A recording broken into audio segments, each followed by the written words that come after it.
इटारी कोणची बाटो माझं जे बाटो ना Sometimes it's much better to ask some local people than to rely on Google Maps. Welcome back, friends, to yet another road trip of my Nepal return ride.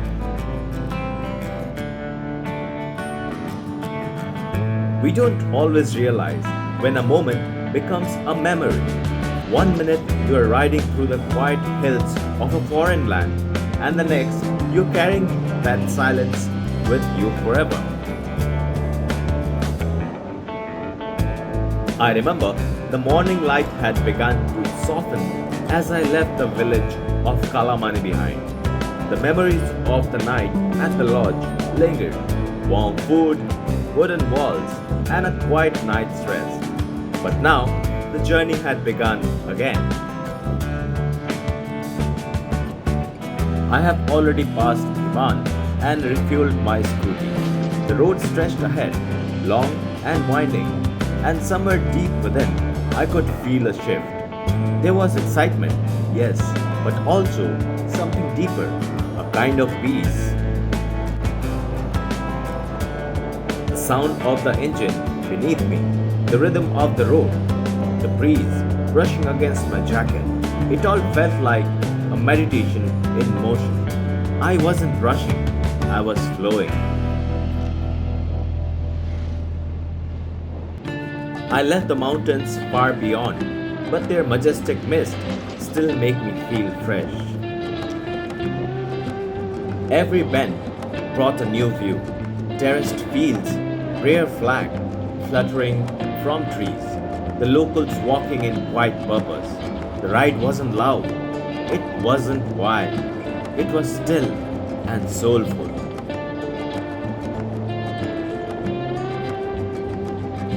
The further I rode, the more the world outside seemed to quiet down, and the world within grew louder. Solo rides are often misunderstood. People think you are escaping, but the truth, you are arriving, not at a destination, but at yourself.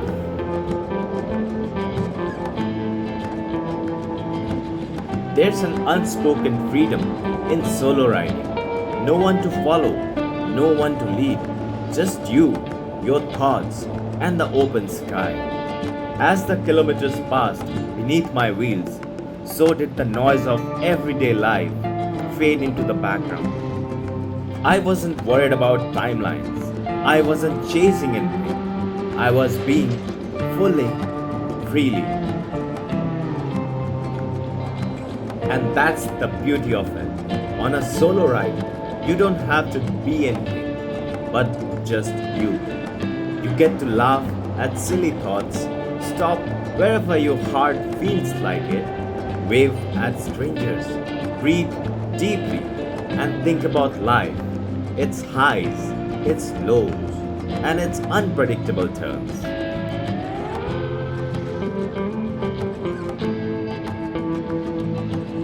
Today's ride has been smooth, but my mind revisited the rough patches from the last rides, the doubts, the setbacks, the loneliness, and yet here I was, thriving on solitude. Every mile reminded me that peace isn't found in noise. It's found in motion, in intention, and in silence that lets your spirit speak.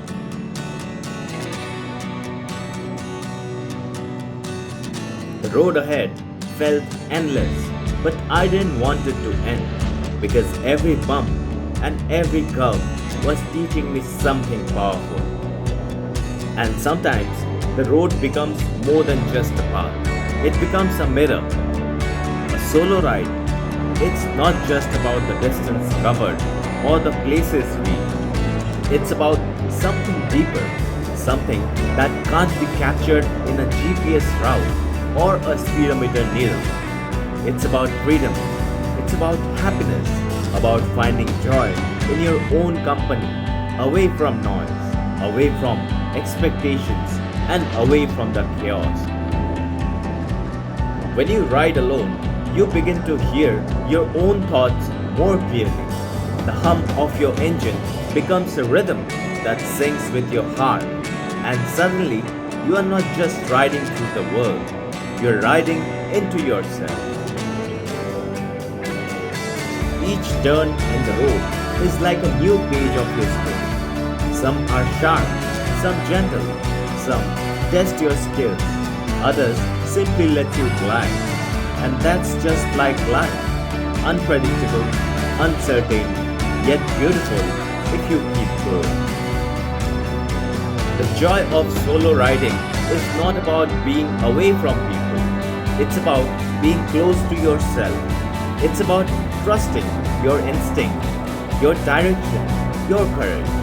You don't need validation when the wind is with you and the mountains are watching. You don't need applause when your soul smiles in silence. You discover something sacred, peace, real raw peace. No fake smiles, no rush, no race, just you and the journey. And this is happiness. Not the kind you buy, not the kind you scroll through on a screen, but the kind you feel in your bones when you're chasing the horizon with no one to impress and everything to feel. Sometimes I stop and I just breathe. No words, no need. The view speaks enough. The stillness says more than noise ever could. I sit on a rock, stretch my legs, and look around. And in that moment, I feel alive. Not because I have reached somewhere, but because I am on the move, on my own terms. We chase happiness in so many places: relationships, money, likes, recognition. But happiness, it lives in simplicity. A sunrise on a mountain road, a cup of chai at a roadside stall, the sound of birds over a foggy hill, a smile shared with a stranger. That's happiness. And you know what's beautiful? The ride teaches you to notice those moments, to slow down, look closer, and smile more often. Solo rides make you brave. It teaches you to face your fears, to talk to yourself kindly, to solve problems with patience, to enjoy your own company. There are days when the road is rough, the sky is grey, and the journey feels longer than your strength. But those are the days you grow. Those are the rides that stay with you because they remind you are stronger than your doubts. You are capable. You are enough.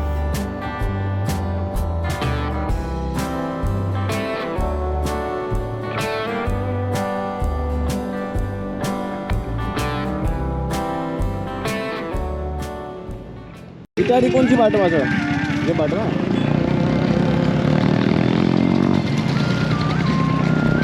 I asked a local person about the direction to Itahari. Solo riding also teaches you about gratitude for your bike, for your breath, your body, the chance to move. Gratitude for the kind stranger who gives directions, for the dog who runs alongside for a few meters, for the tiny tea stall that feels like home after hours of silence. And then you begin to understand that life doesn't have to be perfect to be beautiful, and happiness isn't a destination. It's this very moment, this ride, this breeze on your face, this silence inside your heart. And there's something most important. There's something else, something deeper. Riding alone makes you fall in love with life again. You begin to see magic in the mundane. You start smiling at little things like the first drop of rain, the curve of the mountain, the color of the sky at dusk. You feel things you hadn't felt in years. wonder, curiosity, the world becomes new again, and so do you. So, always remember that solo ride isn't about escaping life, it's about embracing it. It's not about running away, it's about running towards yourself. It's not about being alone, it's about being free. So, if you ever feel lost, if life feels heavy, if the world gets too loud, just take a ride. Not to run, but to return to the real you. Let the wind remind you how light life can be. It's not heavy. Let the road show you how strong you are, and let the silence heal you. Because out there, between the miles and the memories, you will find something priceless. Joy, peace, and the simple, soulful happiness of solo ride. Some rivers don't just flow, they thunder through your soul, reminding you of the power of movement and the depth of silence and the joy of crossing into the unknown. And then came that moment, the Koshi River Bridge. I had been waiting for this. The stories, the scale, the beauty. I had heard about it, read about it, but nothing could prepare me for the actual experience of riding across it. The wind picked up as I approached. The bridge stretched far into the horizon like a path carved through the sky. I could see the Koshi River flowing from a distance, wild and wide like a silver serpent, winding through the plains of Nepal. Its roar beneath the bridge echoed inside me. There's something spiritual about crossing a great river. It's not just a change of geography, it's a shift in energy.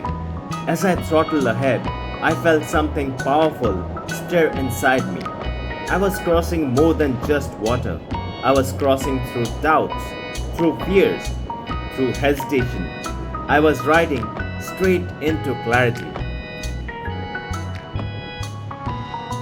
Once I reached the bridge, I slowed down just to feel it longer, took a deep breath, looked around, and let the wind hit my face. This was freedom. This was the heartbeat of the journey. And by the time I reached the other end, something had shifted within. I wasn't just closer to Itahari now. I was closer to understanding the reason I ride. After crossing the Koshi River Bridge, the landscape began to change. The mountains slowly gave way to flatter roads, busy intersections, and the warm buzz of daily life. Itahari was getting closer, and with it, a growing hunger, not just for food, but for a moment of pause. As I reached Itahari, the sun was still high, but its heat felt friendlier now. The streets of Itahari greeted me with a comforting kind of chaos. Bustling markets, honking vehicles, and roadside shops with little stools and big smiles. After resting for a while and sipping some hot tea, I continued my ride towards Kakarbhitta, which is another 95 kilometers away. So thank you for watching, and please subscribe for the last part of this trip.